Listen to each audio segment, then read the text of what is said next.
Pursuant to Standing Order 1082, our study in the federal contribution to reducing poverty in Canada, and I certainly would like to offer a warm welcome to Mr. Kirby.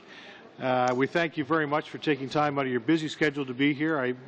The committee believes that mental health is certainly not only an issue that's serious, but an issue that people don't know enough about. And so we appreciate you coming here in the context of our study on poverty to talk about it.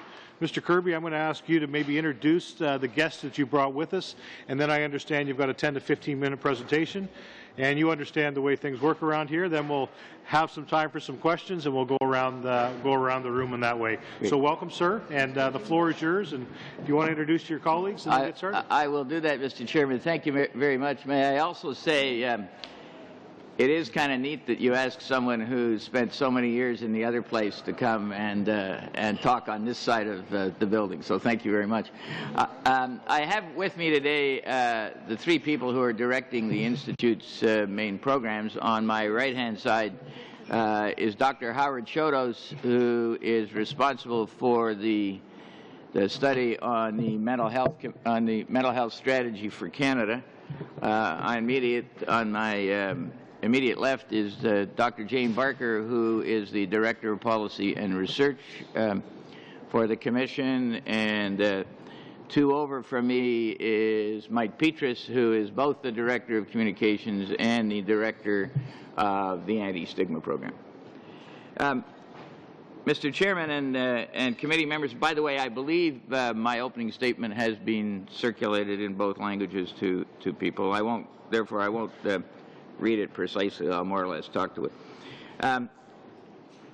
I really am delighted that a committee of the House of Commons asked the Commission to come and talk to you about the issue of mental illness in Canada, because it is very much an issue that, while not only is important, is very much a personal cause of mine.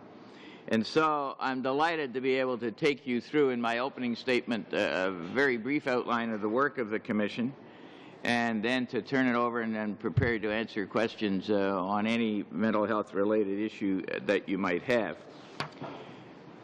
I think it's important to put the issue of mental illness in perspective. This year, 7 million Canadians will experience an episode of mental illness. That is 1 person in 5.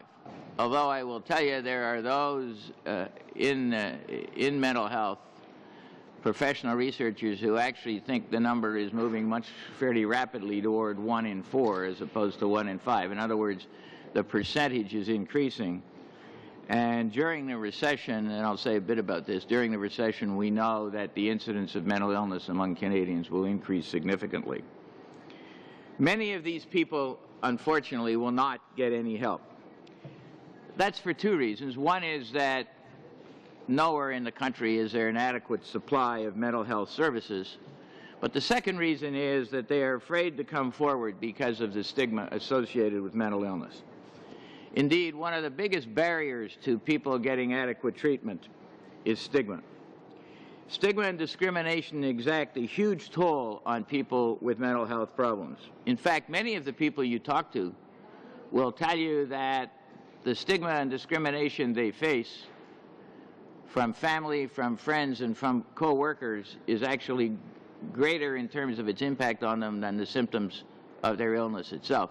And I want to emphasize that the stigma they face is not the stigma from the general public, which exists, but they basically don't see it. It's the stigma they face from people who are closest to them, from their family, their friends, and their co-workers. In economic terms, mental illness costs the Canadian economy an estimated $33 billion a year. Put it in perspective, by the way, that's roughly half the Ontario budget. More strikingly, I think you'll be surprised to know that more hospital days are spent by people in hospital with a mental illness than the hospital days spent in hospital by people with cancer or heart disease combined. That number sounds almost unbelievable, and so let me explain it to you.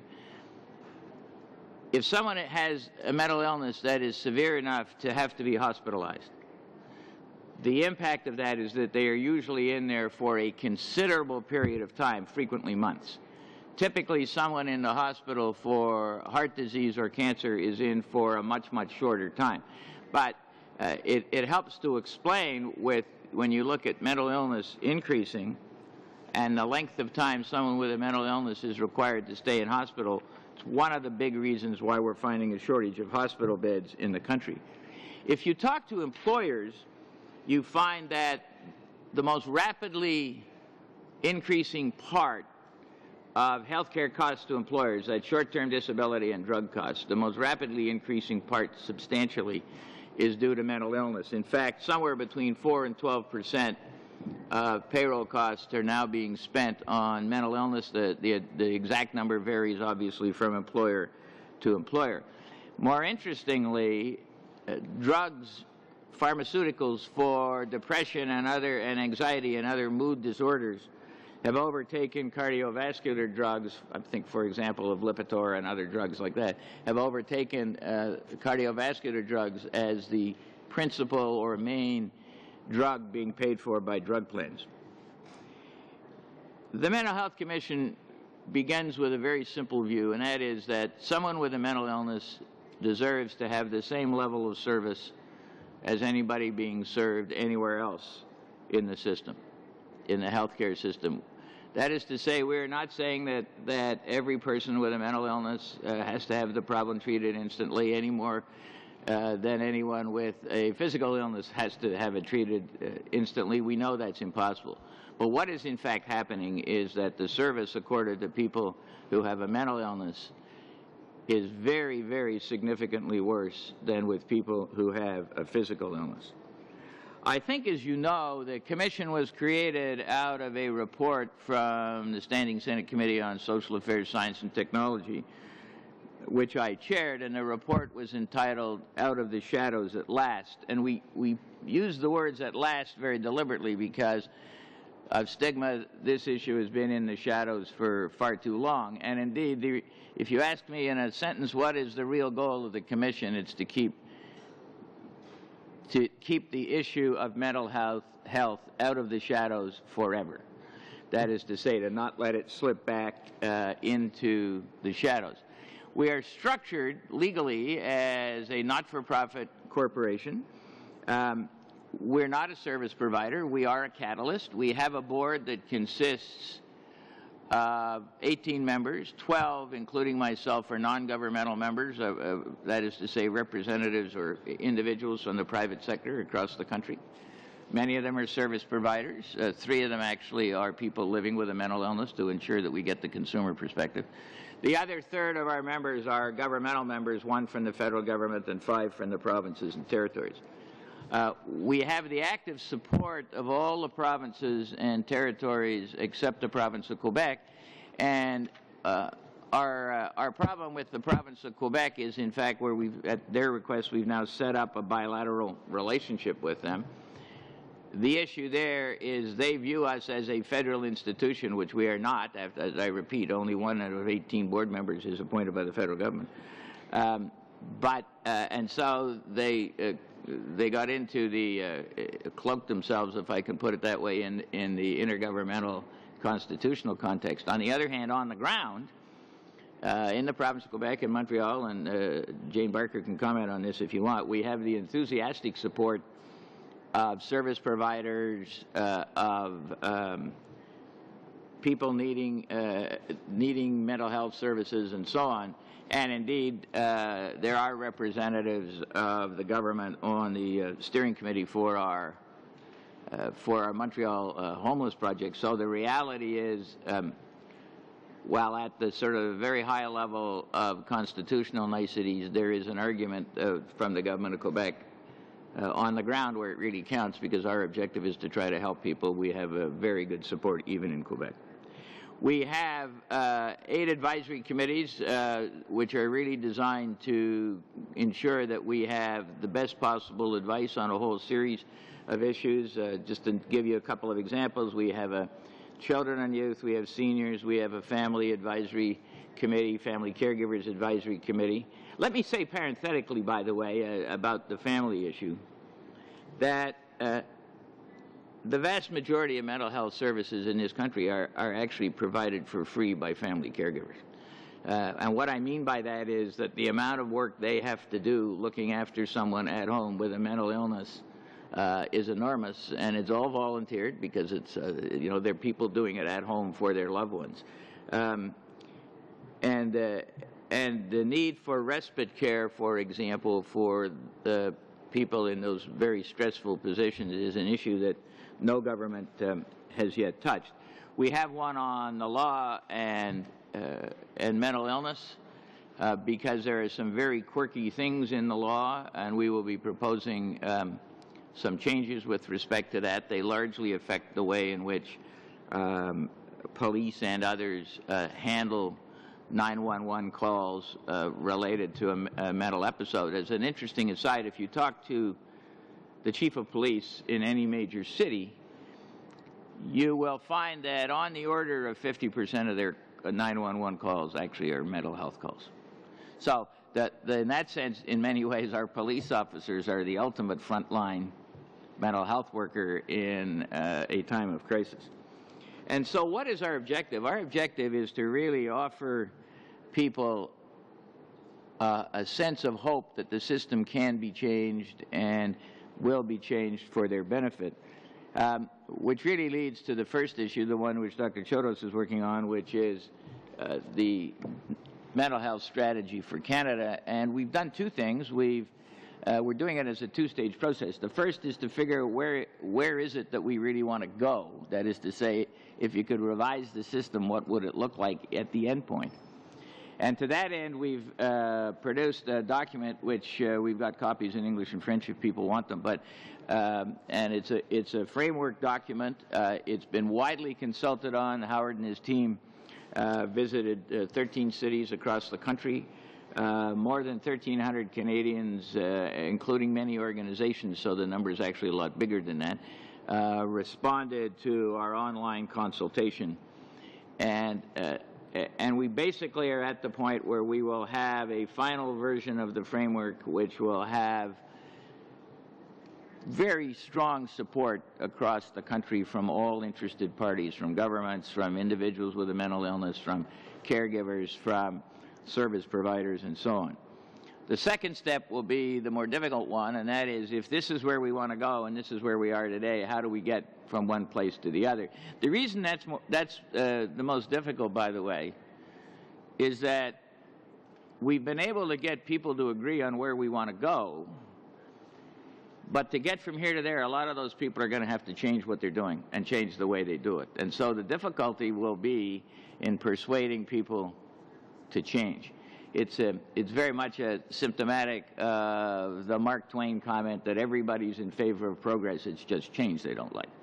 And so we've agreed on what constitutes progress. The change issue will be more difficult, and that we will work on over the next couple of years.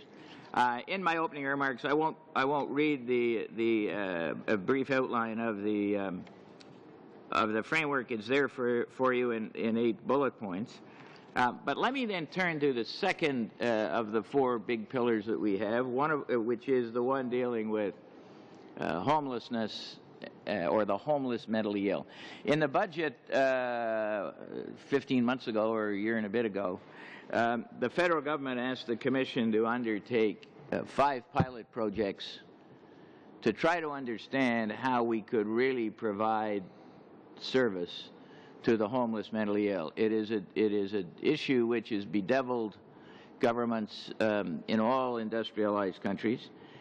Jane can talk in some detail about the exact studies, but they're now just underway, which is remarkable since it took us only 12 months to go from dead stop to actually having researchers out in the field. The results of it are going to actually not just be helpful in Canada. The international organizations responsible for providing homeless services are very much involved. To put it in perspective, by the way, somewhere, although nobody knows the exact numbers, somewhere around 50% of the people who are on the streets have a mental illness of some kind. A lot of them also have a substance abuse. But the incidence of mental illness and homelessness is very high. And for those of you who have not either read the book, go and see the movie The Soloist, and you will understand, which just came out last week, and which is a story about a homeless person with schizophrenia on the streets of Los Angeles. It's worth seeing because it will kind of put the problem in perspective. Our third initiative is our 10-year anti-stigma or anti-discrimination program, which Mike Petrus is running. This will be the first real systematic attempt in Canada to change public attitudes.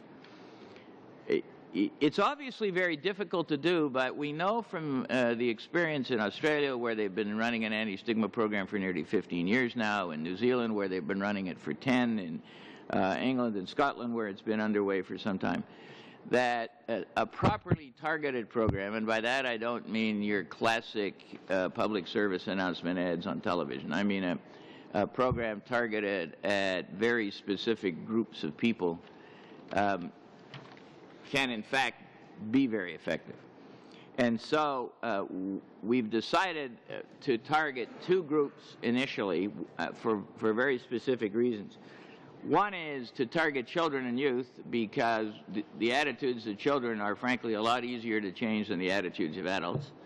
And we also know that 70% of adults who have a mental illness had the first episode of that mental illness when they were under the age of 18. And so if we can begin to embed in the next generation of Canadians positive attitudes toward people with a mental illness, that will be critically important. And the results in other countries have shown that, in fact, you're likely to get a fair bit of success in doing that. The second group that we're going to target on will be healthcare providers, and particularly mental health providers.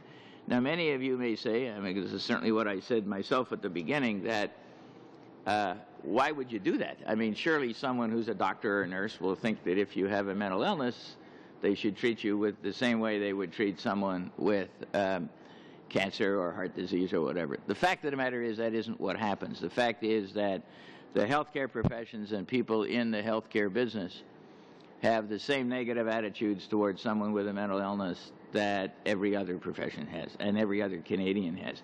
And so in an attempt to at least deal with the issue of someone feeling stigmatized by going to seek help from a healthcare provider, we will hope to change those attitudes.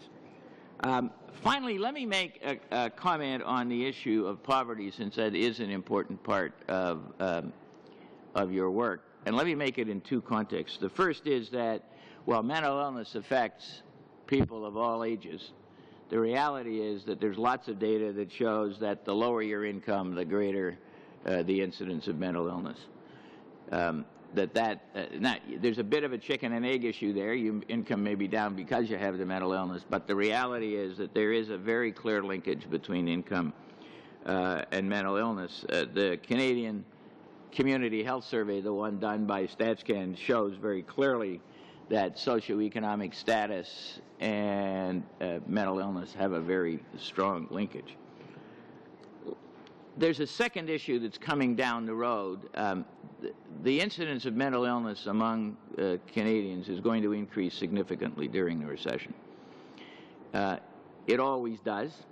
Because when people are suddenly out of work, they have a problem. There's huge stress in families. The impact on the family and children is very staggering.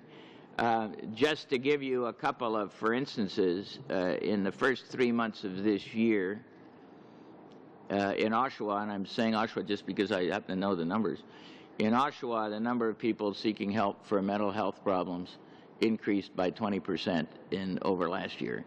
We know that in a place like Windsor, the numbers are substantially higher than that. We know it's also, unfortunately, having a very significant impact on children, because the impact of increased stress in the house as a result of layoffs, in some cases by both breadwinners, is such that it adds huge stress in the family and huge pressure on children. So there is a clear linkage on the income side, and I think one we have started to ask ourselves, is there anything that could be done to begin to look at trying to help reduce the impact of mental health problems on individuals during the recession. And by the way, this is not a uniquely Canadian problem. There's data, for instance, from New Zealand, which shows that the suicide rate jumps dramatically, for example, during a recession. People just give up and they just can't take it. Let me sort of go back to the beginning in winding up. All the Commission can do is be a catalyst for reform. We don't actually provide services. We can cajole people, we can talk to them, we can raise the issue, we can spur people on, and we can give them ideas of what to do. But in the end, the ultimate success of the Commission is going to depend entirely on the response of individual Canadians. And I say to you and all your colleagues in Parliament, we really need the support of you people, because you are leaders in your community, that you doing events with us, you speaking out on the issue, you simply indicating that it's now okay to talk about mental health, it's not stigmatized. There's a lot of surprising little things that you can do that don't cost money that would be very helpful to us in our work. And so I was delighted that you asked us to come today, Mr. Chairman, and I very much look forward to working with you and your colleagues down the road. Thank you very much. And thank you, Dr. Kirby. I think that's one of the things as we embark in the study on poverty, is trying to find out some of the things that we could do and obviously educate us on some of these issues. We're going to start with the first round, which will be 7 minutes for questions and answers. And I'm going to start with my colleague, Mr. Savage. 7 minutes, sir. Thank you, Chair. And certainly want to thank all of the witnesses for coming here today and talking to us about the work that you're doing. I'd be remiss if I didn't single out Dr. Kirby, the work that you have done in health and in healthcare in this country, with the work that you did in the Senate. If anybody doubted that the Senate served a useful function in Canada, it was you have been a shining example of what kind of work can be done. And of course, the work that you've done in public and private life has been very important. As a Nova Scotian, I would expect nothing less of you. That somebody who spent most of their public life in Nova Scotia. And I would say honestly, in the work that I do in poverty and working with mental health groups in my area, that there are people who I think have your picture on the wall now. And you wouldn't overstate the impact of the work that you've done, but the people who have been in the shadows for so many years, it's very significant. So congratulations for that. I'd like to talk a little bit about something you touched on, what I refer to as the social infrastructure of Canada. It seems to me that a lot of the social infrastructure that we have to protect and also enhance opportunities for people, whether it's employment insurance or other programs, is not really very well designed for people who have mental illness. So if you break your arm, you know what you do. You go, you get it fixed. You know when it's fixed, they go back to work. And I wonder if you have any thoughts on that specifically, or anybody, and also on what we could do. Should there be a special social infrastructure that takes people with mental illness and deals with them entirely separately, for example? Or should we modify some of the programs that we have to deal with people who are either in poverty or headed towards poverty, who don't have the kind of support that they need? Well, thank you for that question, and thank you for your opening comments. I remember when I was Chief of Staff to the Premier of Nova Scotia a very long time ago, if anybody had my picture on the wall, they would have been throwing darts at it. So this is maybe a step forward. I'll make a couple of comments, and then I'm going to ask Jane to add on. If you step back and look at the package of federal programs, particularly the HRSDC programs, whether it's EI sickness benefits, CPP disability, etc., they were all designed for people who had a physical illness. I mean, that's what people had in mind when they were designing the programs. And they don't work, frankly, very well for mental illness. And let me just give you an illustration. EI sickness benefits, when you get to the end, and you people will know this better than I do, I think it's 15 weeks, it may be 13. When you get 15. When you get to the end of 15 weeks, you lose the EI sickness benefits. 50% of the people who are still sick at the end of that 15th week are sick with a mental illness. In other words, half of the people who go off on, who get to the end and still need help but don't have help because they run out of sickness benefits are there with a mental illness. The second thing is that the EI program, a lot of mental illness is chronic or episodic in nature, in that, you know, you will have a bout of depression, you will get better, you will be fine, you will go back to work, and then you will have another bout.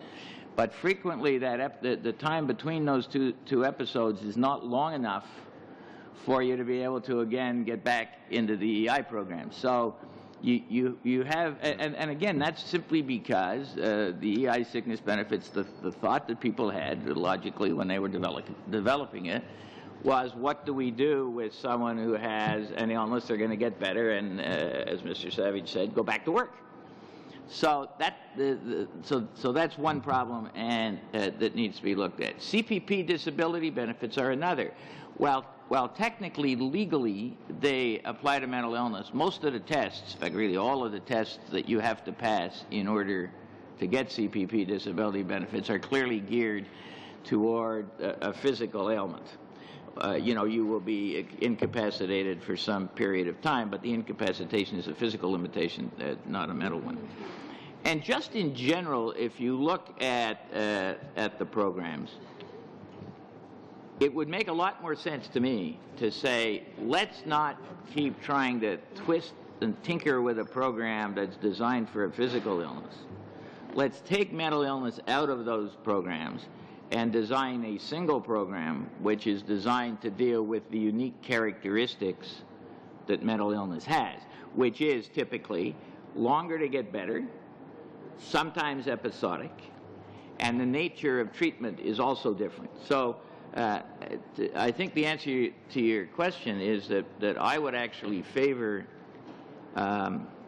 looking at a new way of, in some sense, a Mental Health Act or something like that. Wouldn't be Mental Health Act, but a set of programs designed for people with a mental illness. And now that CPP is allowed to run pilot projects, which they weren't until the last couple of years, I think you have a vehicle that would make experimentation possible, because this is not, you'd have to be very careful that this, that any changes to the programs are not designed, are not street smart.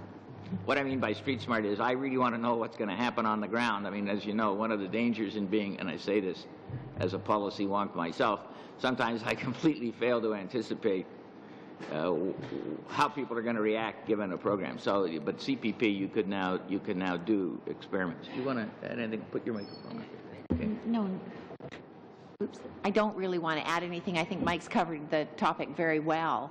But just to say, it's a real interest of the Commission to look at the programs that are currently available and to help define what a new program, what a different approach could look like. So would it be your intent then, I know I haven't got much time, Chair, that you would make some recommendations to HRSDC as to how they... I would hope we would do, in fact, what we intend to do with this, I mean, and the officials in HRSDC are, in fact, being very positive on this, so I don't have any problems at all with the department. But what we need to do is work with them to develop a program, to then run a pilot project on this, and I would hope we could get that, frankly, get that started sometime in the next 6 months. I mean, I place a very high priority on that, simply because it would get rid of a lot of the really stressful problems that people with a mental illness have trying to work their way through a maze of programs that aren't designed for them in the first place.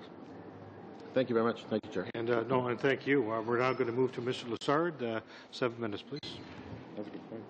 Merci, Monsieur le Président.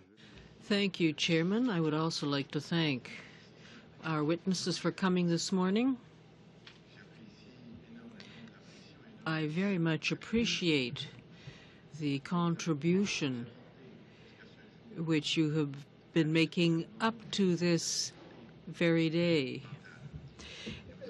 with respect to the mental health field. There are a certain number of things which please me. I would say the attention which you devote for staff, caring staff. I think this is a very important dimension for developments in this field, and we have to increase the awareness of the public to people with mental health problems, but also to those who are caring for them. And if you have said it's important to provide hope. If someone is poor, it's not just being poor is not as bad as not having any hope. So it is important to be able to restore hope to these people through your studies and the initiatives which you have taken, but also with these 8 committees you have referred to relating to various sectors of the population. My first question is as follows. Do you feel there is a consensus as regards the direction you want to take in your work in the minds of the Canadian public? Just finished national hearings on this subject, exactly that issue. I'm going to ask you to answer the question. Merci pour la question. Thank you for your question.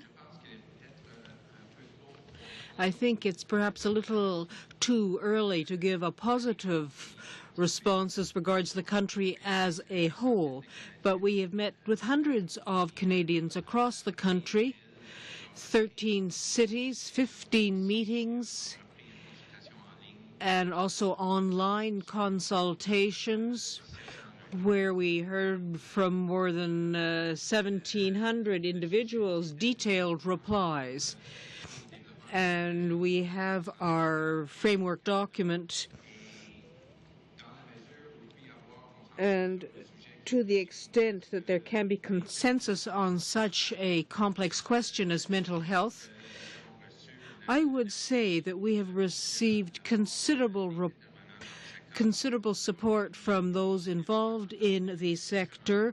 We have heard from the various provincial and territorial governments, those who provide care, people who are living with mental health problems, and we've been able to discuss this together in a room discussing what we have been doing and looking at the objectives. There's a scale of 1 to 5.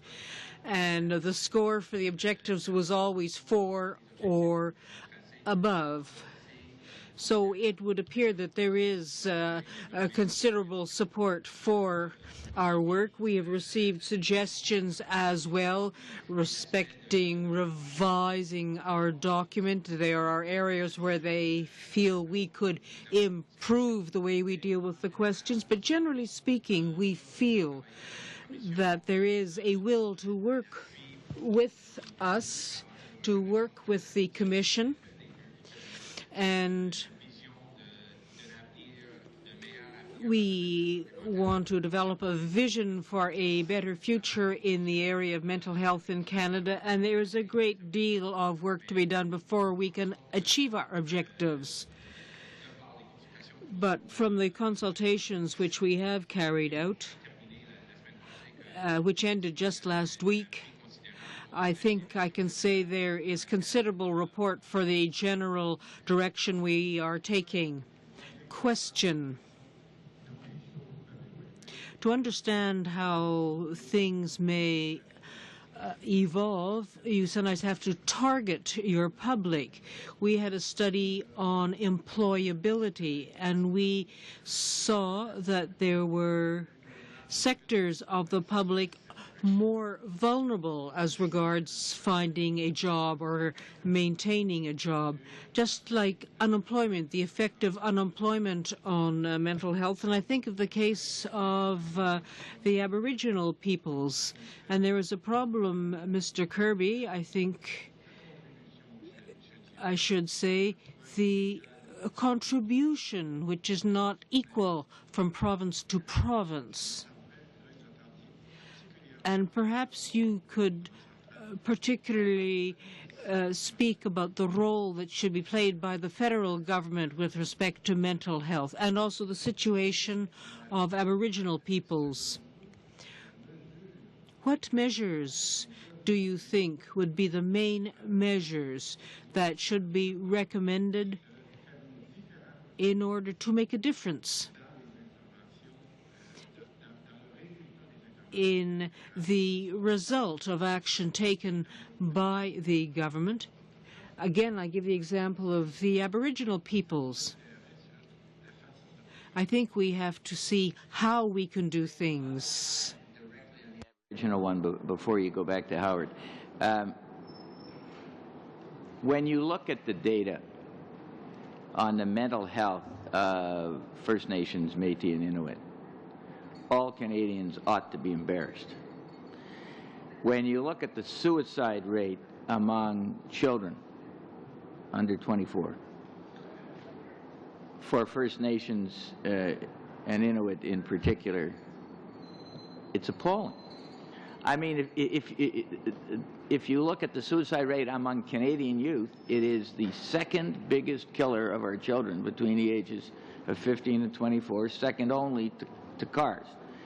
If you look at the data for First Nations and Inuit, for which the federal government has responsibility, it is somewhere between 5 and 7 times higher than the national average, which is, I mean, as a Canadian, I'm genuinely embarrassed by that. So I think a considerable effort needs to be made to improve mental health services for First Nations, Inuit, and Métis on reserves, which is a direct federal responsibility, but frankly also in the cities. I mean, there are more First Nations children living in Canadian cities, that is off reserve, than there are living on reserve.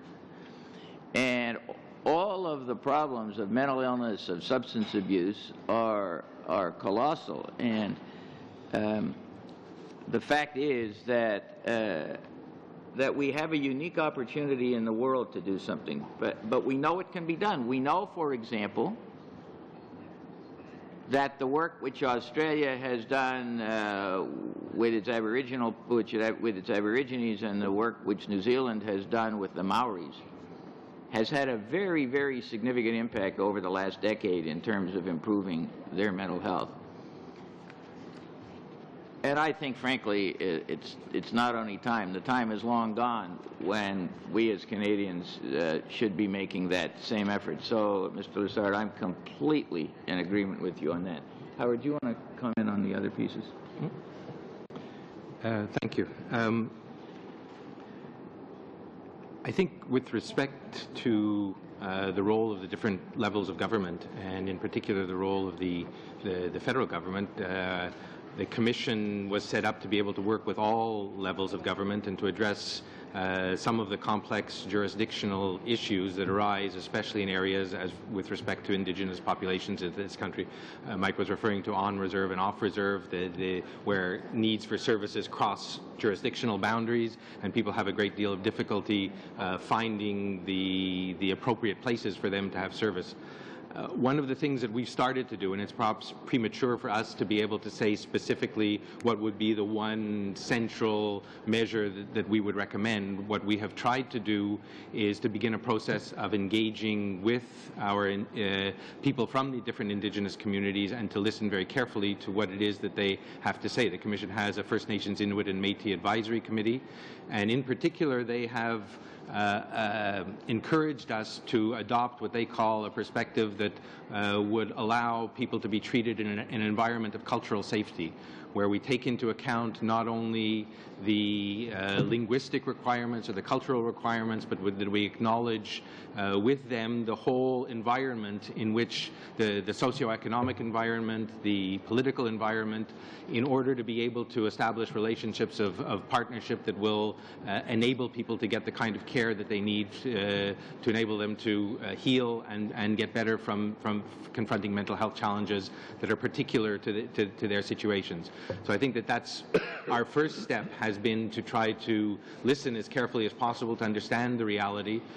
Part of our cross-country visits with respect to our document took us to the north. We were in Iqaluit, we were in Yellowknife, and I can tell you that was my first opportunity to visit those parts of the country, and the challenges there are enormous. When we talk about the inadequacies of the system in the south and in the more populated regions of the country, the challenges, I'm sure as you know as well as we do, the challenges in the north are starting from next to zero, where services are simply not available. So we have to have both realistic expectations about what can be accomplished.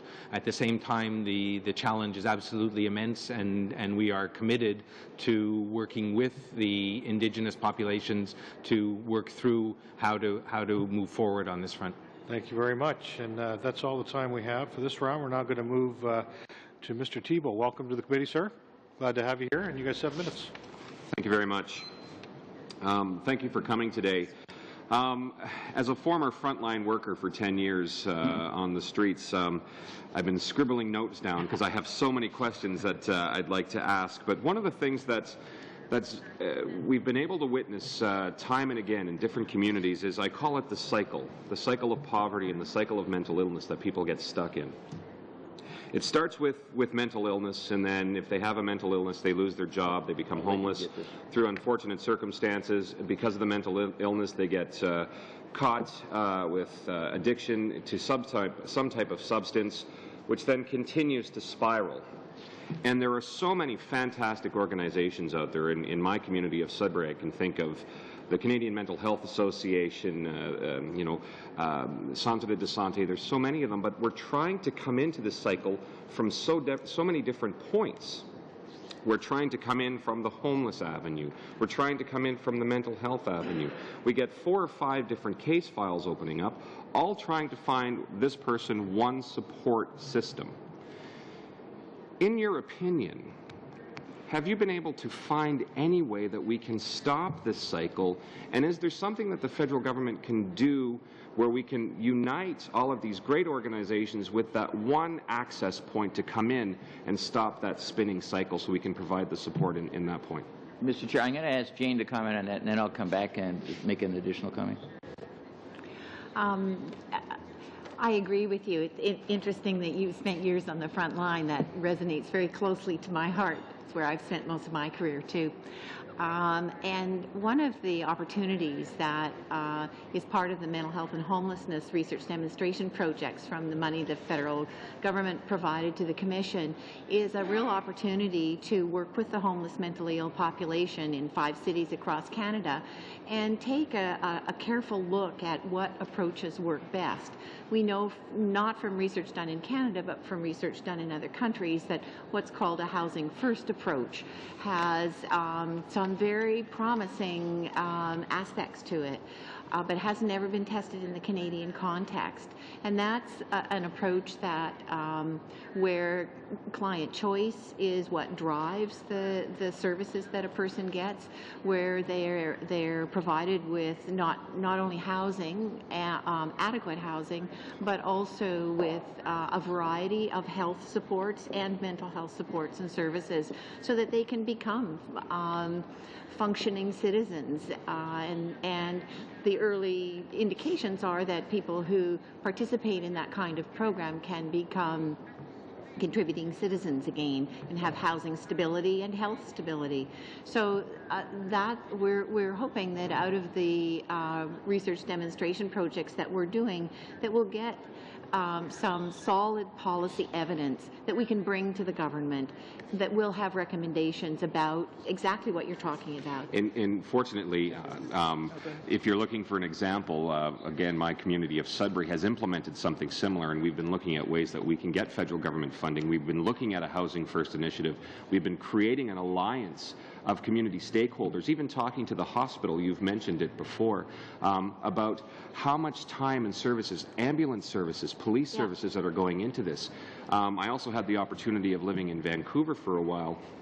They had a great pilot program, and I'm not sure if it's still around. I believe it was called Car 87, where they had a police officer going around with a mental health nurse. Right. Yes. Those are great ideas that we could be bringing forward into other communities if there was, because I know at the time this was Vancouver Police, the RCMP were saying this would be great if we would have some of those resources to provide those type of services. So.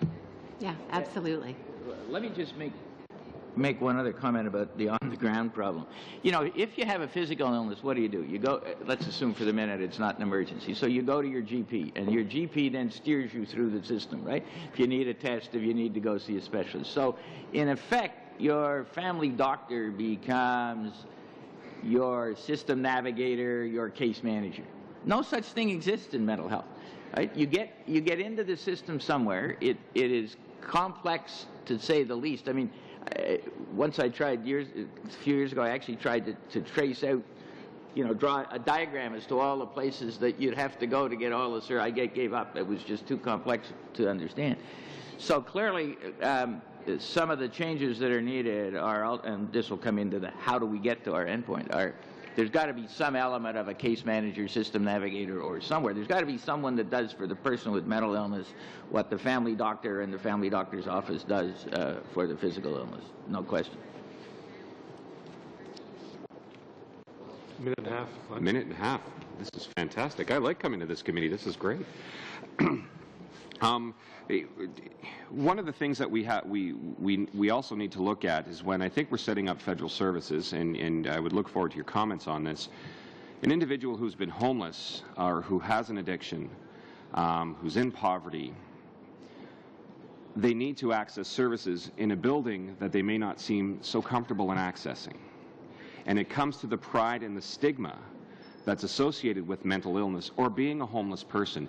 All of a sudden they get this epiphany that they want to stop the drugs or they want to get off the street, and they walk into a door and they're not allowed into the building because they haven't been able to shower in 2 weeks. How do we ensure that our services are going to make sure that they're accessible to people with mental illness? Again, first, that's something that does happen fairly well in lots of communities. Lots of communities have street outreach workers and people who actually go on the street and meet people where they're at. And Car 87 is a really good example of a pilot in Vancouver that works quite well. But those programs are few and far between. It takes a lot of creativity in terms of fundraising and putting together bits of funding from different places to have that kind of a program in a community. But you're right. It can be a real barrier to accessing service to go into an office that's intimidating and that won't, and as often won't let you in. So that's one of the other things that we're learning more about through our study on homelessness is and looking at the kinds of approaches that are needed to support the unique needs of people with different ethnocultural backgrounds, where language and customs can add increased barriers. People from an Aboriginal background, we're coming to services that are predominantly for white people, can be very intimidating and create real barriers. So that's part of what we're hoping to learn. Great. Thank you. Thanks, Jane. And Glenn, thanks again for being here today. We're going to move it over here to the last questioner of this round. Mr. Komarnicki, you got 7 minutes, sir. Thank you, Chair, and thank you, Dr. Kirby and presenters. Certainly, you exhibit a lot of passion, girth of knowledge and understanding, and I do appreciate that you're doing further research on the ground to see how things are going, and that's good. I certainly see you as helpers and encouragers and facilitators. It's certainly good for us to shift from a crisis-driven approach to something that's more comprehensive. as you've mentioned, but I have a couple of areas I want to question. One, you mentioned, I read in your spring 2009 MHCC news that you started your anti-stigma, anti-discrimination campaign at a journalism and community service student group, and I wonder if that was strategic or not. And secondly, how did that go, and what are the underpinnings of your campaign as you go forward? I'm going to ask Mike Peters, who's responsible for that campaign, to answer. Thank you. It's very interesting because initially we were hoping just to reach journalism students. The media plays such an important role in shaping people's public opinion and views about mental illness. The language they use, for example, and it's the language that becomes so hurtful to people when they're dealing with stigma. And we know from work that's been done in Australia, for example, is you begin right at the source where you can have the most impact in influencing young journalism students. So we approached Mount Royal College as a pilot test site, and lo and behold, we were very, very pleased to find out that, in fact, a number of other faculties, the Faculty of Community Services, which includes nursing, social work, as well as the justice program, was also very interested and asked if we could put on a second session for their students as well. So what we did was we brought 4 experts in to talk about it from different perspectives, and we also invited 2 consumers, people who had personal experiences as well that could tell their stories. And again, it's that direct contact with people who have experience with a mental illness that is so successful at breaking down those stereotypes and many of the myths surrounding mental illness. I'm pleased to say that it was very successful. It's one of the initiatives that we're looking at moving forward, trying to do this in other universities across the country, and perhaps even taking it down to the high school level, again, where we're introducing it at an even earlier age. Through our senior consultant, Dr. Heather Stewart at Queen's University, she prepared a post and our pre and post survey so we could begin to see what people's opinions were going into the conference or symposium and how they may have been affected coming out. And Mount Royal College then came back to us, just to give you an idea of how successful the program was, and asked if we would do this on an ongoing basis and use its students to a degree as test subjects to see how in the course of a 3-year journalism program, for example, and 3-year community services program, they would change their opinions and how their views might change over the course of being introduced to stigma-reducing education programs in the curriculum, things of that nature. So by getting in early, they're hoping that many of their teachers and professors will be able to actually introduce that into the curriculum, and we think it's a great area to intervene. Thank you. And certainly, I mean, there are many barriers, but the stigma is probably one that sort of pervades all the other areas. So it's good to see that initiative and other initiatives that you may have going forward. The other area that is of interest, of course, is your Housing First model. I've been always of the view if you have a roof over your head, a bed to sleep on, and food on your table, you can start tackling some of the other problems that are facing you. And I guess it's not just particular, it's sort of common to one group, it's common to everyone. And your Housing First model obviously focuses on providing a place to live, and having a job is another important aspect. It sort of gives you the support or the structure you need to move forward. I'd like to know where have you gotten to in terms of your research, and how far have you gone on the ground on this issue? And secondly, how do you see presently, and maybe you don't know that yet until you've done your research, how is the housing stock availability? And B, is it more than just physical availability? I mean, do we need to be looking at assisting by way of income supplements in addition to housing stock to sort of provide a basis from which a person can start to work? And maybe one of you can comment on that. I understand Vancouver is perhaps one of the places you're going to start. Thanks for the question. You're right. The Housing First model is really exciting, and it's just common sense that having a decent, safe place to live is a really significant step in creating stability in someone's life, whether they're mentally ill or not. the challenge of finding suitable apartments in the various cities, and it is a challenge, is one that we're just starting to tackle. During, as Mike said, we got the funding about a year ago and started from nothing, really. It's taken the last year to develop relationships with service providers and researchers in each of the 5 cities. We've worked hard to work collaboratively with the organizations in each city, so we didn't want to come in and say this is how you have to do it. We wanted to develop coalitions of researchers and service providers to work with us, and we have achieved that in every city. An RFP was posted at the end of September, and we have now gone through a process where in each city we have identified service providers and identified researchers. The funding has started to flow, and so we haven't actually started collecting data. We expect to do that at the end of the summer.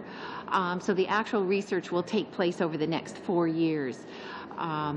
So it's early yet. We don't have results or anything like that yet.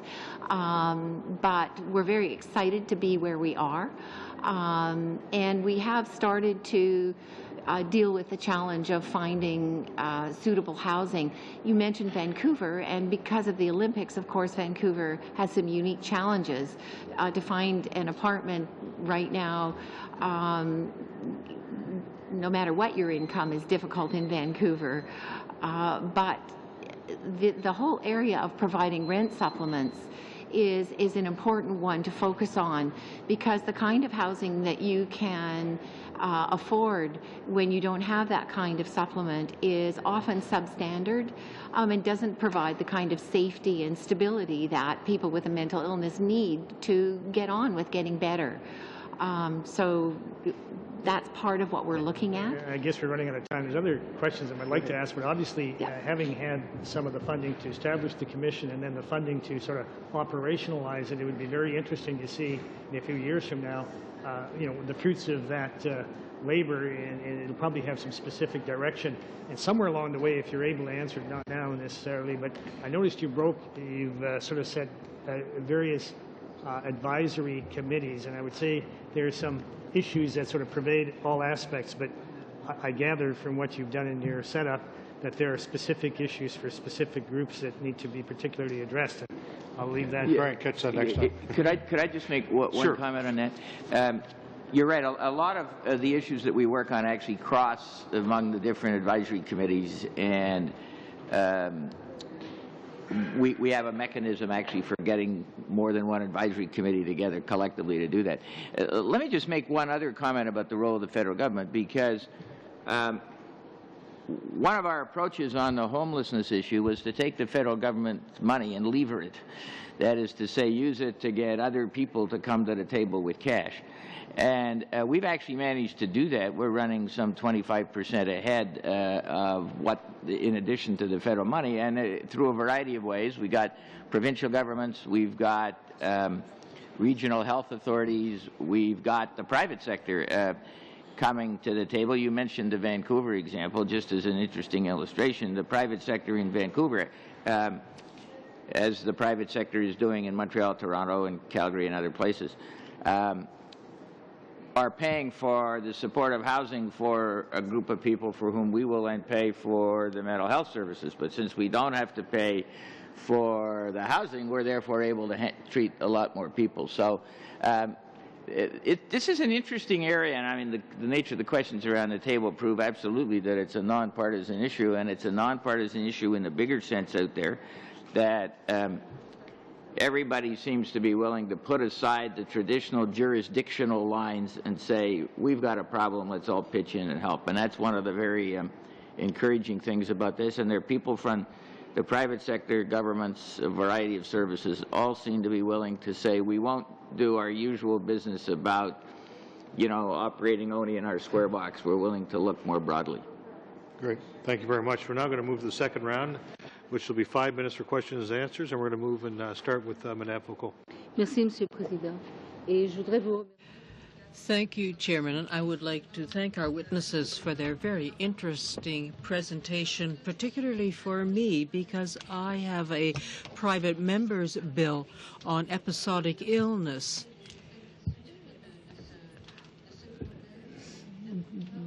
This is to help people who suffer from this problem to benefit from assistance.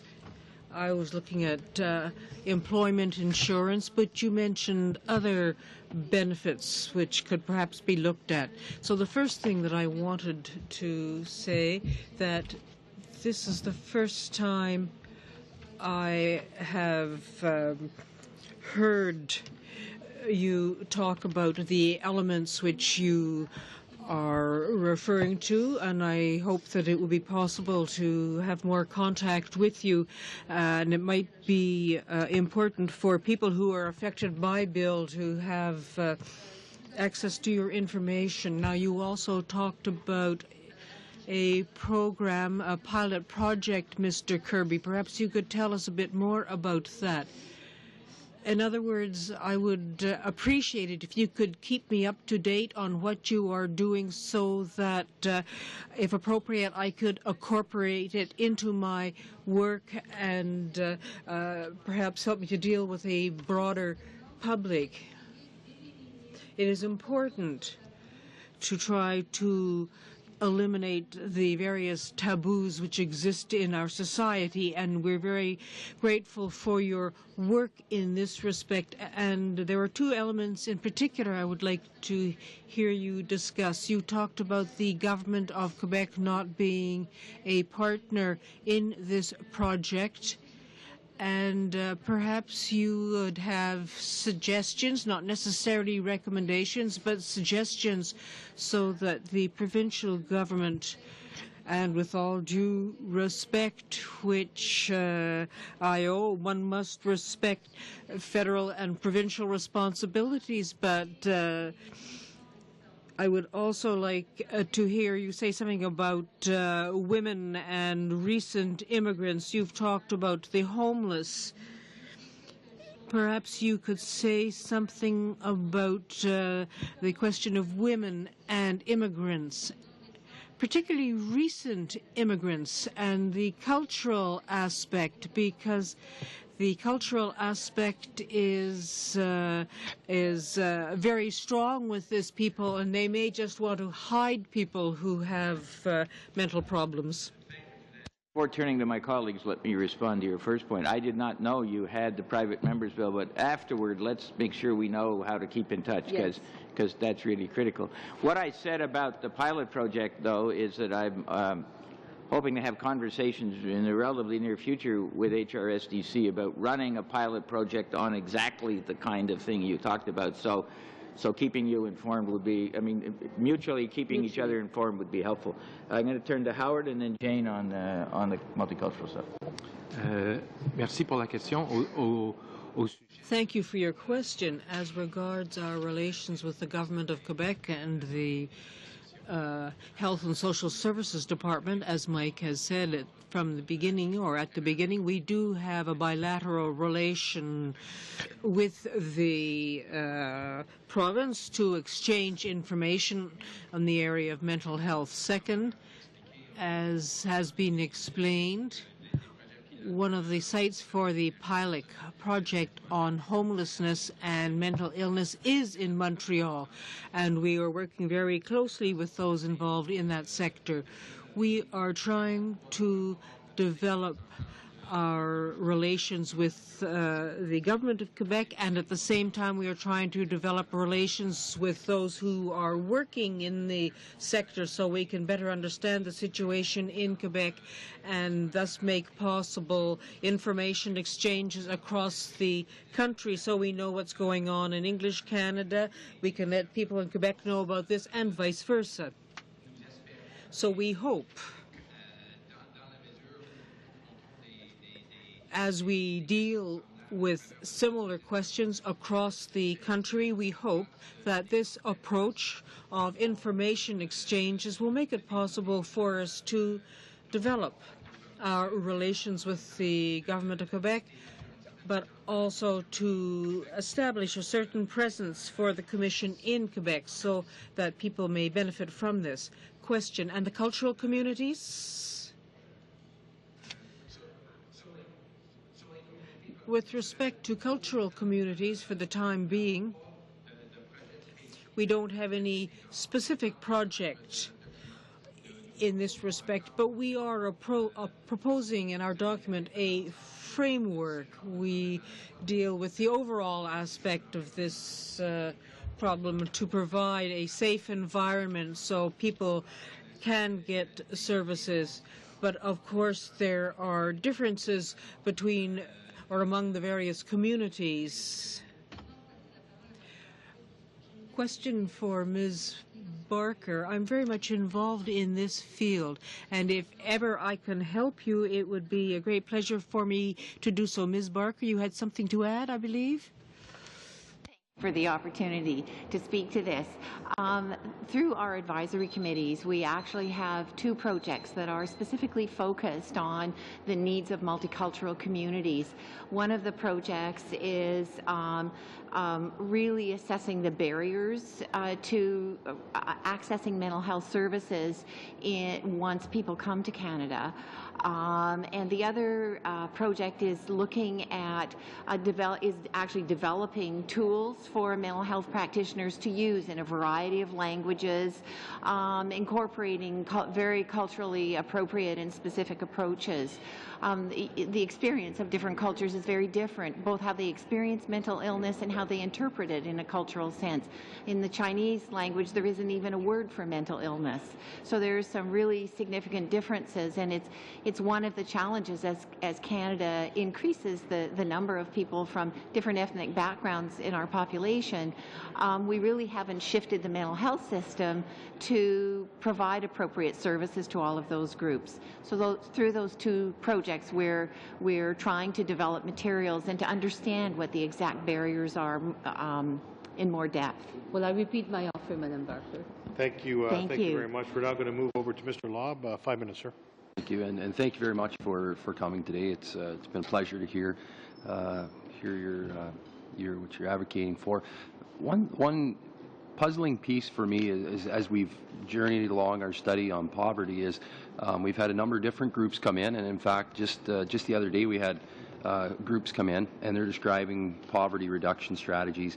And what's really mind-boggling to myself is that in every single one, virtually every single presentation, there's no mention of mental health or addiction in these presentations. There's lots of discussion around employment insurance and guaranteed income supplements and child tax benefits, but this document right here, there's not one mention of mental health or addiction in there. And I think it's a real shame that there's, groups that are advocating to reduce poverty and homelessness without referencing this. And I'm just curious why these groups don't mention this in here.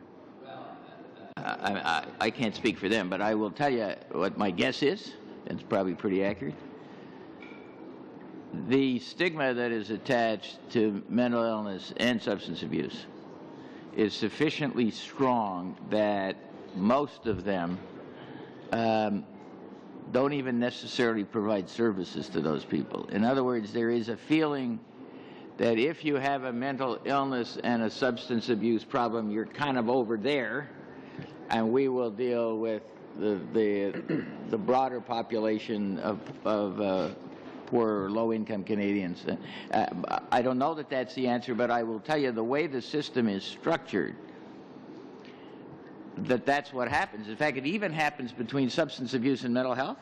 If you have both problems, which is not uncommon, and the first person you go to for help is a mental health worker, it's not uncommon to be told, go and fix your substance abuse problem and come back and see me, or the other way around if your first stop is substance abuse. But the reality is that the two problems are so intertwined, you can't separate them. So I would suspect that the real issue is that people are trying to pretend it's not out of the shadows for them. Well, I really appreciate those comments because it's pretty obvious to myself and others that you can increase the amount of funding to these people but unless they have their issues dealt with, it's just gonna manifest itself and spiral out of control. Now, I do know our time is running short, but I'm really excited about your demonstration sites and your Home First program. We will be doing some outreach in different cities further to our study on poverty, and it would be great if we could talk to the individuals in maybe not all the cities, but in some of the cities, and hear what they're doing right at the ground level. Yeah, if you just get hold of Jane, anything, because look, as I go back to where I started at the beginning, we've got to get everybody in on this, and any help we can provide to any of you, either collectively as a committee or individually, we'd be more than happy to do that. Thank you. If you were going to summarize, what is the single most important thing this committee should take away from the mental health aspect from your perspective that we make sure we don't omit in this report? Well, the single most important thing to deal with individuals with a mental illness, frankly, is more supportive housing. If you look at the Senate committee report, where we recommended a very significant increase over a decade in supportive housing units. So that would be number one. Number two would be a redesign of all the programs, as I said in response to Mr. Savage's question, a redesign of all the federal programs that are designed to help people so that they're designed effectively, uniquely, or they take into account the differences between a mental illness and a physical illness. And that we not do it by simply tinkering with the individual programs, but we produce a single program so that you're not overlapping all the time and you're not dealing with different people. That would right off the top of my head be what I think are the two most important. The other thing we ought to think about is whether or not you ought to be offering some form of incentive to employers. We did this way back, mostly, I guess, looking around the table. None of you were here back when I first came to Ottawa. Back in the 70s, we launched a couple of pilot projects to encourage employers to employ the physically disabled. And look where that is today. Access to public buildings with ramps, bathrooms. I mean, we've come a long way in this country in 25 years with respect to physical disability. And a lot of it began with incentives from the federal government originally to employers, and then the feds deciding that they would change access to public buildings and so on. Well, we've got to do the same thing with respect to mental illness. And the fact is that 80+% of the people who have a mental illness are employable. Now, you may have to make some adjustments. You may have to have someone so that if they have an episode of depression, they're away from work for 2 or 3 days. That's okay. So you're going to have to make some workplace accommodations. But you could go a long way to starting us down the road that we've already come with respect to physical illness and physical disability by recommending some kind of pilot projects that dealt with that sort of issue, so we could begin to find out what works and what doesn't work, which is exactly what we did with respect to physical handicaps. Thanks for your honesty, Frank. Thanks, Ben. Thank you, Senator. We're going to move over to the block, and Madame Baudin, 5 minutes, please. Merci beaucoup. Thank you very much, and thank you to our witnesses for coming today. There's so much information. I'm very pleased to hear that housing should be a priority in your opinion. And there are various federal programs on housing, including homelessness. This is a very important question for people who are homeless or have mental health problems, but there's also the possibility of support with housing. There are people in my area who work with the homeless, people who work on the street workers, psychologists and so on, and it's fine to have wonderful programs to provide housing and so on, but we are not able to help all these people right away. They're not always ready to leave the street and go to live in an apartment. So what impressed me in your document is that there are some 70% of adults who develop their problems before the 18 years of age. And so I think it's important to point this out. And there is also the aspect, the prevention aspect, and perhaps you could say a few words about this. What do you see as a possibility in the area of prevention working with young people and teenagers?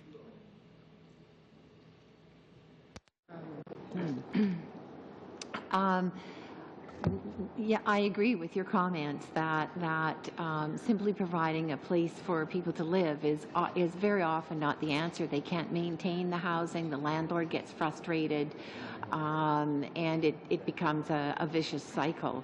But providing adequate supports is exactly what needs to happen. That's why Mike mentioned one of the things that you may like to include in your report is more supportive housing. We're not just asking for regular housing, we're asking for housing with supports attached to it, because that's what really helps people to stabilize. It's the combination of those two things. Supports on their own doesn't provide the safety and the stability that people need either. They need that combination. Merci. Do you want to? Au niveau de la prévention.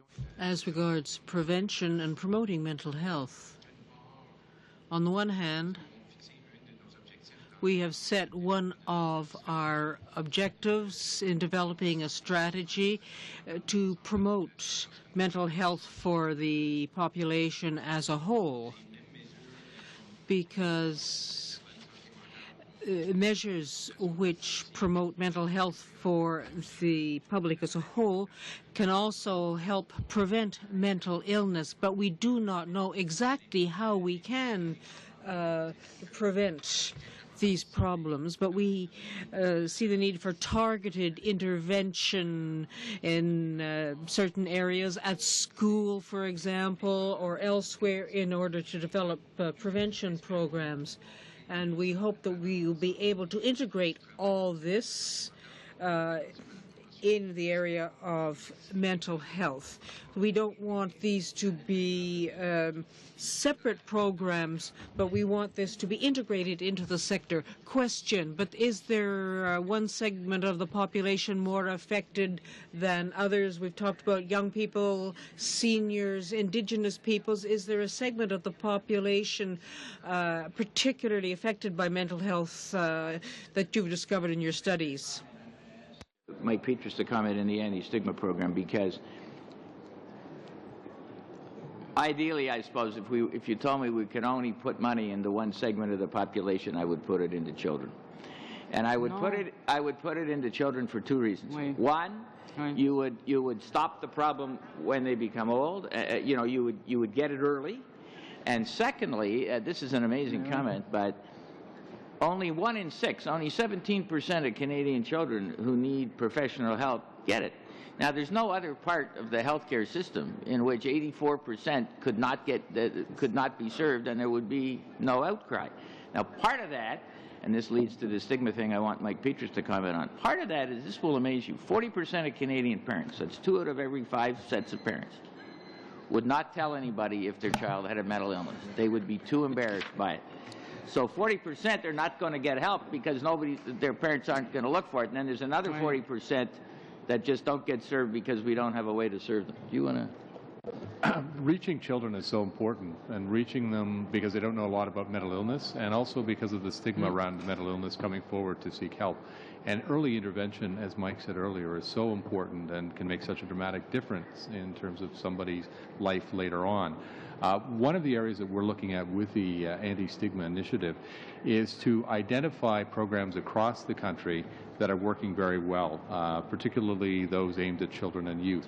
And whether they're educational in nature, operating already within the school system, whether they're in the arts, whether they're on the internet, for example, different ways of approaching young people so that they can learn more about mental illness and become more comfortable with it, but also engaging the people who influence young people, educators, people within the guidance community, parents especially. So again, you're trying to engage all of these people, and that's what we're doing. So when we identify some of these programs that are successful, we're going to evaluate them, see how we can also help improve them if that's necessary, and then begin to try and replicate these programs elsewhere across the country so that communities aren't starting from square one. We're not reinventing the wheel for starters. As Phase 2 goes along, what we're hoping to do is those programs that may require more work, more funding, we can build on those, and then ultimately Phase 3 would be looking at those things that people haven't thought of before, that really haven't had an opportunity to be developed, and then taking some of those programs and moving them forward. But again, the whole idea behind this is not reinventing the wheel, providing people with toolkits and programs that they can pick up on, so again, they're not starting from ground zero. Sorry, that's all the time we have. Thank you very much, Michael. We're now going to move to Mr. Velcott for 5 minutes, please. Thank you. I appreciate very much our panel being here today. This is an issue that I know seizes all of us. Some around the table here, myself included, know this kind of more from a first-hand or family basis too. So we understand the broader piece through support groups, that kind of thing, and on a fairly direct basis too. The other thing the one thing I was going to suggest, maybe more of a comment. You can respond to. I've got 4 different questions along the line of denial, stigma, that whole range of things, the paranoia around mental health issues and why some are on the street that way, and then also this issue of employment. And the stressor sometimes that is, and I think you kind of inferred that. And then the last question is more, because you made the statement about family care, which I think will always be a key kind of component of it, the nature of those that they trust around them more. And so what can we do in terms of changes in the tax code? So that's where I'm going with the 4 questions. Around the issue of denial and stigma, like I know there's the stigma issue, and I'm well aware of this piece of it, but also the denial thing, and I don't know in terms of the study and so on that you folks have done, that aspect, as you would be well aware, sometimes the higher the IQ of the person, the greater the denial. They don't, I mean, so it's, maybe it's stigma, but it's also as much that person, like who around this table wants to say, well, there's this part of my life that is not functioning as it maybe should. So there's that aspect. I don't know if you have any quick comment on that, and I don't know how you change it, because until somebody comes to the point of accepting that they have this, it can be worked with, that it's not a terrible dark secret in society or whatever, and I guess that's where societal comes in for the difference. But I don't know how you can change that, and I believe me, I speak of this on a fairly knowledgeable basis. If people deny it, it's hard then to get the help. Of course, and the only way you can really deal with that problem is indirectly, and that is by reducing the stigma to the point where people don't feel they have to deny it. I mean, the problem now is that people are so afraid, if someone has a mental problem, and they are so afraid that their friends, their family will say to them, get over it, there's nothing wrong with you, etc., that they're afraid to raise it with even their closest friends. So you can't attack their problem directly. You've got to change the environment which makes it safe for them to talk about it. Yeah. So in other words, where it's because like somebody has colitis, somebody has a diverticulosis, somebody has some other issues, and this is one of a range of things, and we all have our different... By the way, just to give you an example, 30 years ago, breast cancer was exactly where mental health is. 30 years ago, a woman with breast cancer wouldn't tell anybody. And indeed, the newspapers wouldn't report it because they weren't allowed to use the word breast in news stories. So, I mean, it's kind of interesting, but we just got to change it. Yeah. Exactly. Let me jump to my third thing here. I'll come back maybe if I've got time at the end here. But the issue of employment, which I know you stress as important in terms of the mental health and the the restoration of things and so on. And I think you did allude to this fact as well, and you're well acquainted, no doubt. But for some people, that employment or maybe it's a cyclic thing, episodic, as you say, it kind of comes around.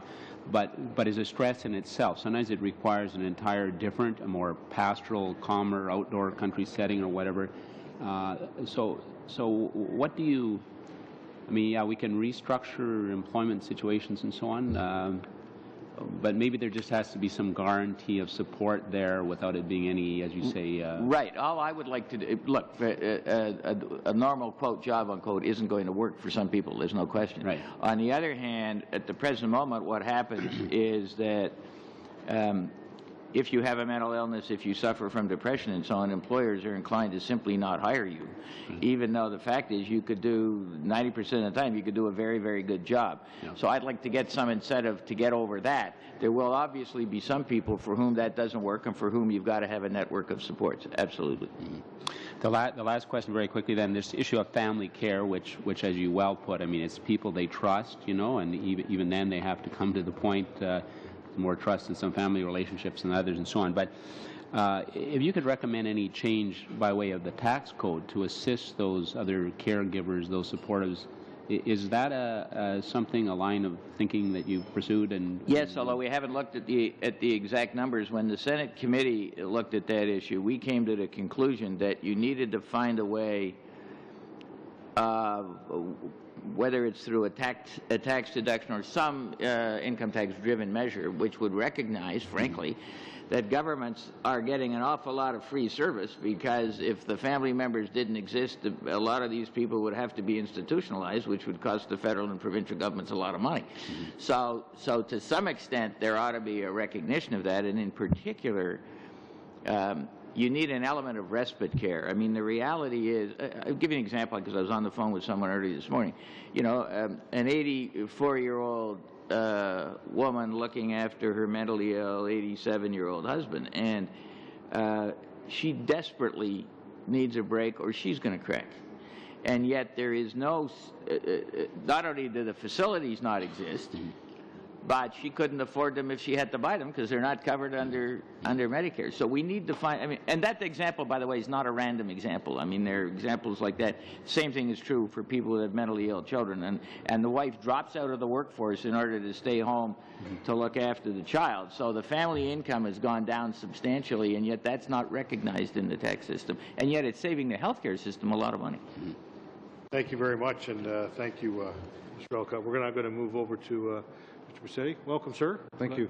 Thank you, You Mr. have 5 Ellison. minutes. Thank you, said you're Mr. only Chair. going to be a couple. Yeah, hopefully only be a couple, but it's very But you have interesting. 5. You have 5. Very interesting topic. I'm used to being on finance, change of pace. I think we're getting into a subject that normally we just touch upon very briefly at finance, and the groups come before the committee asking for money, but not so sure we understand the problems in depth.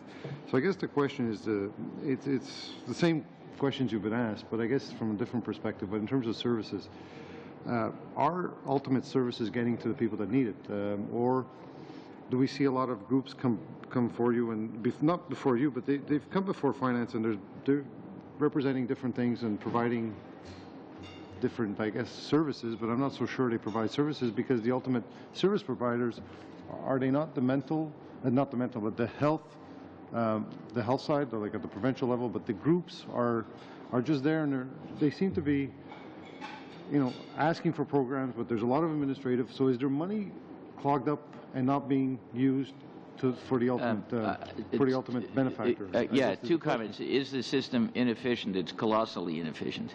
And it's inefficient because there are so many service providers operating in any given municipality. The same number of services are provided by a large number of service providers. And do I think you could ultimately redesign the system so it's a lot more efficient, so the administrative number, more money falls to the bottom line? Absolutely. And that's what the mental health strategy will do.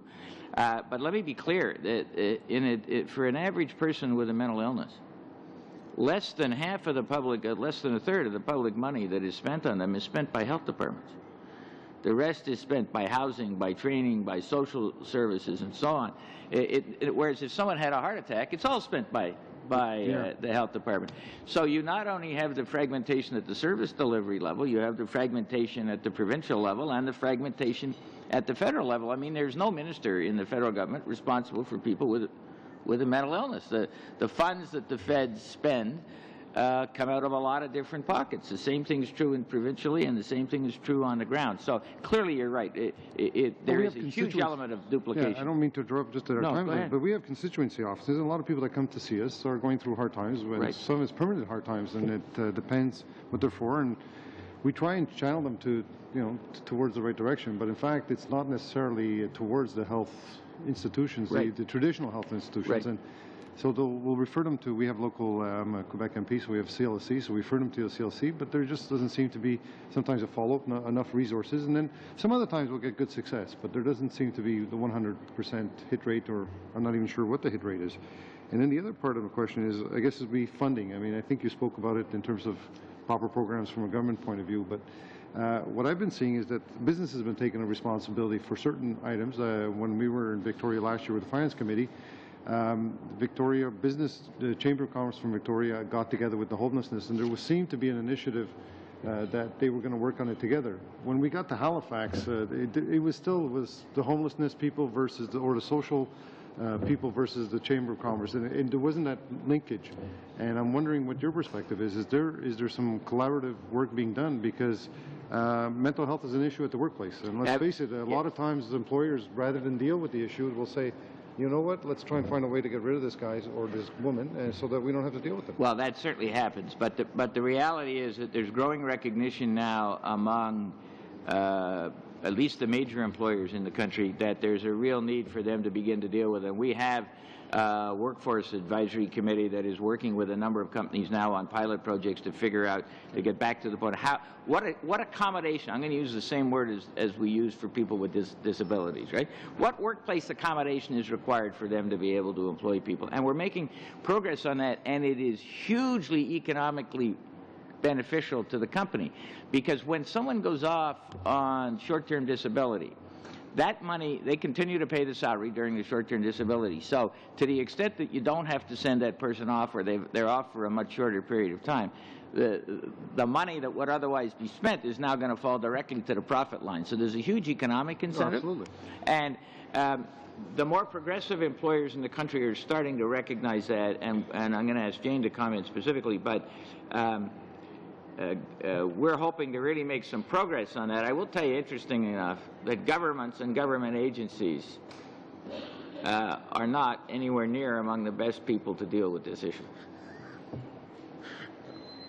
I was going to pick up on your comment about where the responsibility for the homeless population rests in communities. You talked about Vancouver as an example of or Victoria, where the business community was seeing themselves as having some responsibility for the homeless community, or for outcomes for homeless people. And there are several communities in Canada where, and Calgary is a very good example, where business leaders and others in the community have come together. And in my experience and the exposure I've had to this issue, I think until every Canadian takes some responsibility for the homeless and recognizes that they have a part in making a difference, there isn't going to be the kind of lasting change and commitment to change that we need. But the business community is a very important player in sustaining long-term change. Thank you. Thank you, and thank you, Mr. Paccetti. Good seeing you here today. We're going to go to Mr. Cannon.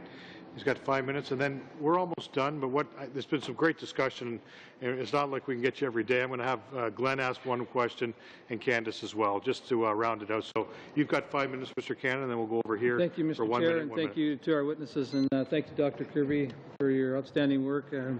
Working closely with the Canadian Mental Health Association, my riding, as Glenn has alluded to, the great work they're doing across the country, and the business community, the model after the Calgary strategy that's embarking within our own community, because it takes, as you know, all levels of government, the community, the taxpayers is only one, and the business community is a big component of that to have a successful plan moving forward.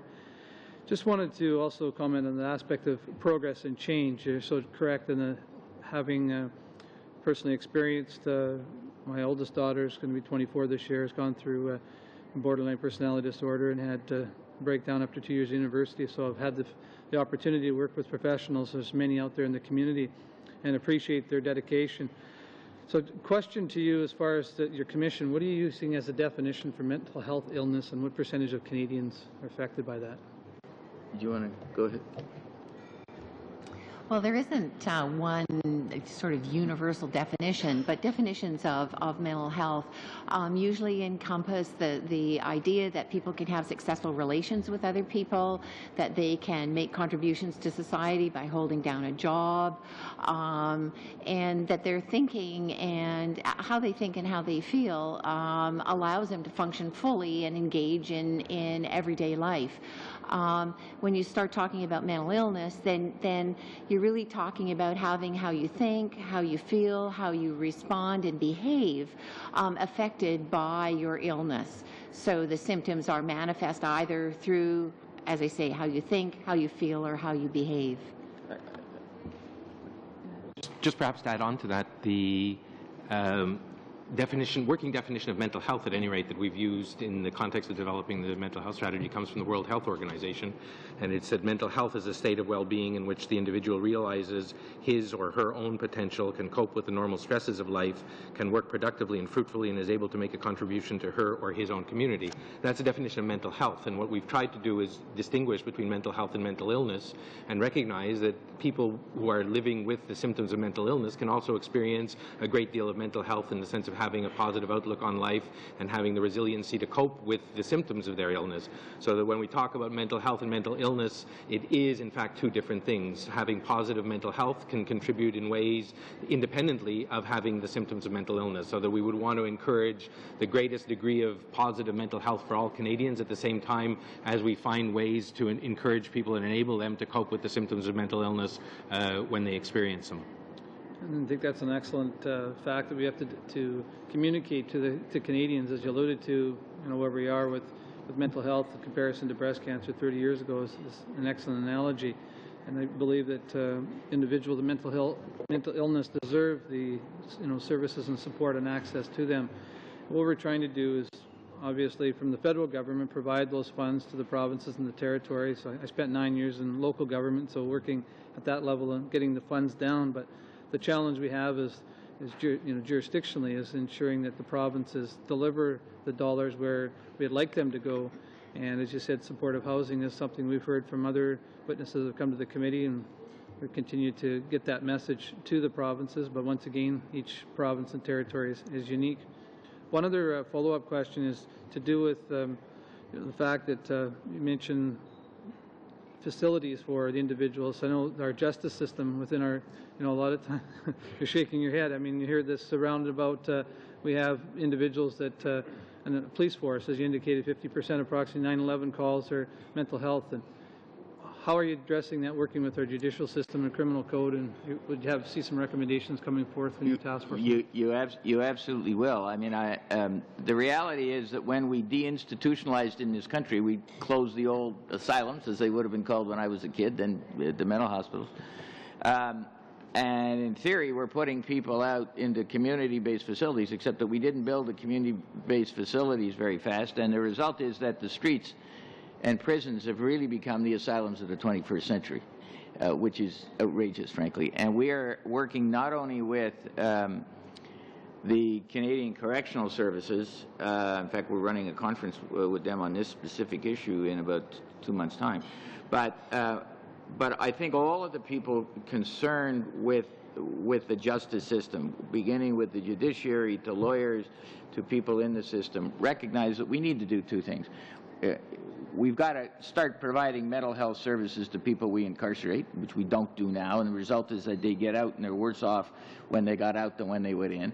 But more importantly, we've got to start focusing on the broad question of how do we stop them going to jail in the first place. And mental health courts is one way of doing it, but we think there may be some other ways. And our Law Advisory Committee, Mental Health and the Law Advisory Committee, is actually chaired by the Ontario judge, Ted Ormston, who created the first mental health court in the Western world, actually, in Ontario. And he's got some very creative ideas which we're talking to the provinces about, and also to the people who run the jail and penitentiary systems. Thanks, Ron. And Thank you very much. We're going to, we're almost out of time, but I'm going to ask Glenn for one question, and then Candace, because you've been so gracious to be here. One question for you as well. So Glenn, go ahead. Thank you, Mr. Chair, and I appreciate the question. I will try and keep it brief. You mentioned the repatriation, and I'm sure we could talk an hour and a half about the repatriation and the term that they use that when they taken individuals from institutions and then no pre-planning and put them into the community, and that has seen many of the issues that we're talking about now could have been resolved if there was a lot of pre-planning. We've talked a lot about housing first, and one of the things I think it's very clear that I would like to hear you explain is it's great when you get a roof over your head. That's an important piece in reducing homelessness and talking about addressing mental illness. But as soon as you get a roof over your head, you can't wash your hands of the individual, because that is becoming a tenant has so many responsibilities. And with mental health, all of a sudden you've got to worry about paying all of your bills. The housing first strategy can't just be putting a roof over your head. There's got to be so many other support services in place, correct? Absolutely correct. And one of the supports that are part of the programs that we're testing is the interface with the landlord, so that when landlords feel frustrated or when something happens, they have somebody that they can call who will go and address the issues. It's also about teaching people who've lived on the streets and maybe don't have the skills to deal with landlords, maybe have never had that opportunity to learn how to talk to a landlord and the kinds of things that are expected in keeping an apartment or keeping a place to live. So you're absolutely right. Supports that help you deal with the landlord, as well as supports around dealing with your health and mental health problems, are crucial. Thank you. Thanks, Glenn. Thank you very much. And Candace, thanks for being here today. You've got one question. Thank you very much for the opportunity. I'm going to try to make this brief as well. My question has to do with treatment, and I'm wondering, I know that there's a lot of drugs that have been prescribed many times that actually contribute to the problem, don't help the problem. I'm wondering if you have looked at faith-based communities and programs to help the mentally ill, or more of a holistic approach. Absolutely. Well, your question was, have we? We're so early getting going. The answer is we have not. But will we? The answer is yes. And let me just tell you where my bias is on this issue.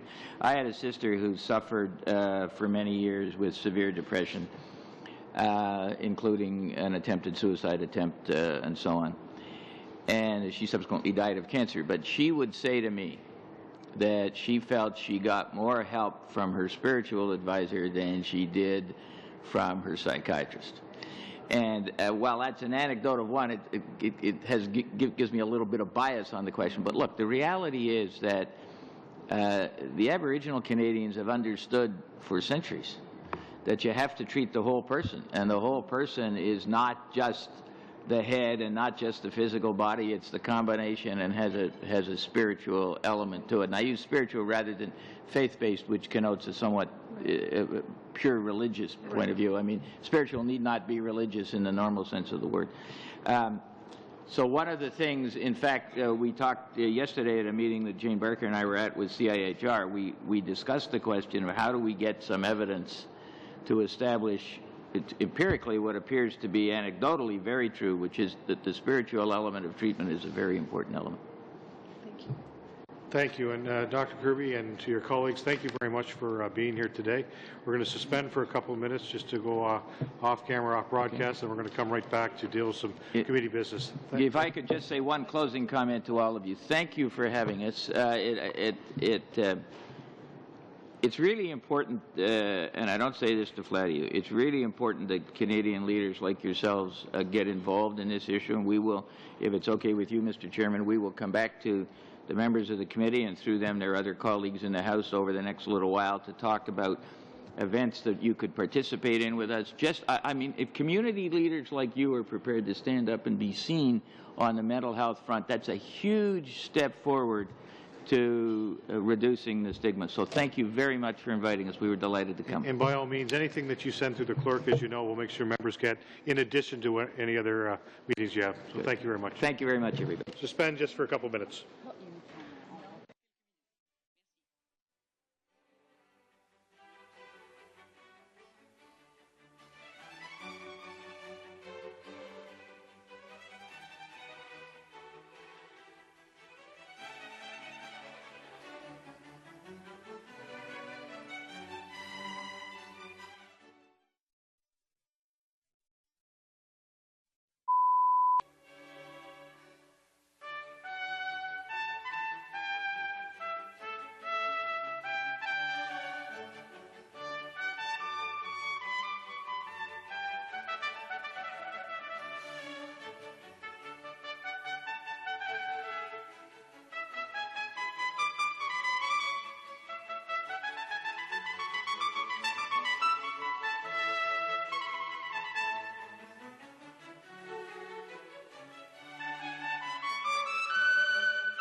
you.